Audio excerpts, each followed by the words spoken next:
اللہ کے محبوب علیہ السلام ایک دن مدینے سے گزر رہے تھے تو ایک شخص جس کا نام تھا سوا، تو وہ گھوڑا لیے جا رہا تھا، حضور کو پسند آ گیا، اس سے کہا کہ یہ بیچتے ہو؟ اس نے کہا بیچتا ہوں۔ کتنے کا؟ اتنے کا۔ کہا کہ رکو میں اس کی قیمت لے کے آیا اور تمہیں دیتا ہوں۔ کسی نے اس کو رکے ہوئے دیکھا تو پوچھا یہاں کیوں کھڑے ہو؟ اس نے کہا مسلمانوں کے نبی سے اس گھوڑے کا سودا ہو گیا تو وہ قیمت لینے گئے۔ اس نے کہا مجھے زیادہ پیسوں سے دے دو۔ تو اس نے کہا میں تو یار سودا کر چکا ہوں۔ اس نے کہا کہ کوئی گواہ تھا؟ کہا نہیں۔ کہا مکر جانا۔ اس کو پیسوں کی لالچ آ گئی، اس نے کہا ٹھیک ہے حضور، اتنے میں قیمت لے کے پہنچ گئے۔ تو اس نے کہا میں نے تو آپ سے سودا کوئی نہیں کیا۔ حضور نے کہا ابھی تو سودا ہوا ہے۔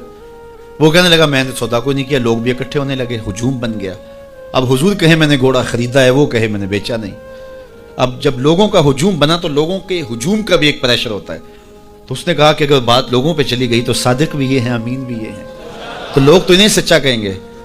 اس نے کہا اچھا آپ مجھے یہ بتائیں کہ جب دو آدمیوں کے مابین یوں نزاع بن جائے تو اس میں تسویہ کی صورت کیا ہوتی ہے آپ کی شریعت میں؟ تو حضور نے فرمایا میری شریعت تو کہتی ہے کہ جو مدعی ہے وہ گواہ لائے، والیمین علی من انکر، جو انکار کرتا ہے وہ قسم دے دے۔ اس نے کہا پھر ٹھیک ہے، آپ کا دعویٰ ہے کہ آپ نے گھوڑا خریدا ہے تو پھر آپ گواہ دیں، اور اگر آپ کے پاس گواہ نہیں ہے تو پھر میں قسم دے دیتا ہوں۔ جھوٹ اس نے پہلے بول لیا تھا، قسم دینا اس کے لیے مشکل نہیں تھا، اس کو یہ بھی پتا تھا گواہ کوئی نہیں۔ تو اس نے کہا جناب آپ گواہ پیش کر دیں تو میں گھوڑا دے دیتا ہوں جس قیمت پہ آپ بتا رہے ہیں، اور اگر آپ کے پاس گواہ نہیں ہے تو پھر میں قسم دے دیتا ہوں۔ اب بھری بزم تھی، لوگوں کا ہجوم تھا، اور اس نے ایک ایسی بات کی۔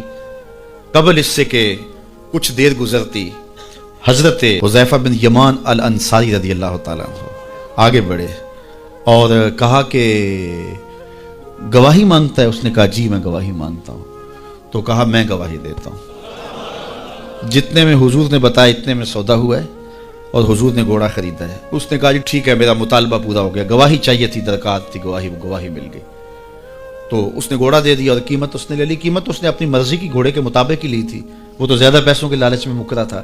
تو خیر اس کو راستہ نکلنے کا مل گیا، لوگ ہٹنے لگے تو حضور نے حضرت حذیفہ رضی اللہ تعالیٰ عنہ کو اشارے سے قریب کیا اور کہا کہ تم نے گواہی دی، تم تو موقع پہ موجود ہی نہیں تھے، تو تم نے گواہی کیسے دی؟ تو حضرت حذیفہ رضی اللہ تعالیٰ عنہ نے کہا حضور گھوڑا کیا ہے، آپ کے کہنے پہ تو ہم نے رب کی گواہی دے دی، ہم نے رب کو دیکھا تھا، آپ نے کہا نہ ہے تو ہم نے مان لیا، تو یہ گھوڑا کیا ہوتا ہے؟ تو حضور نے حضرت حذیفہ کا ہاتھ پکڑ کے فضا میں بلند کیا اور لوگوں کو کہا جانے والوں رک جاؤ۔ لوگ ٹھہر گئے۔ کہا کسی عدالت کچہری میں گواہ کی ضرورت ہو تو میری شریعت 2 گواہ مانگتی ہے، لیکن جہاں میرا خزیمہ ہوگا، ہاں حذیفہ نہیں، خزیمہ بن ثابت انصاری رضی اللہ، جہاں میرا خزیمہ ہوگا وہاں ایک کی گواہی 2 کے قائم مقام ہوگا۔